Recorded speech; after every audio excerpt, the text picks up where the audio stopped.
অঘোষ অল্পপ্রাণ ধ্বনি কোনগুলো? এখানে একটা ব্যাপার আছে, আমি একটু ছোট্ট একটা জিনিস শিখাই দিই, সারা জীবনের জন্য এটা মনে থাকতে হবে। ক খ গ ঘ ও, ভালো করে খেয়াল করো।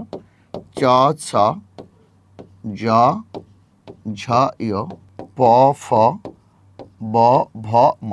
এটা 1, এটা 2, এটা 3, এটা 4, এটা 5। তাহলে খালি মনে রাখতে হবে প্রতি বর্গের 1 3 অল্পপ্রাণ। আমরা বলি না বেজোড় সংখ্যা, তাহলে 1 3 বেজোড় জোড় কম অল্পপ্রাণ। প্রতি বর্গের দ্বিতীয় এবং চতুর্থটা মহাপ্রাণ, 2 4 মহাপ্রাণ, আর পঞ্চমটা নাসিক্য। আর এটা মানে প্রতি বর্গের প্রথম দ্বিতীয়টা অঘোষ, কোনো কাপাকাপি করে না, অঘোষ।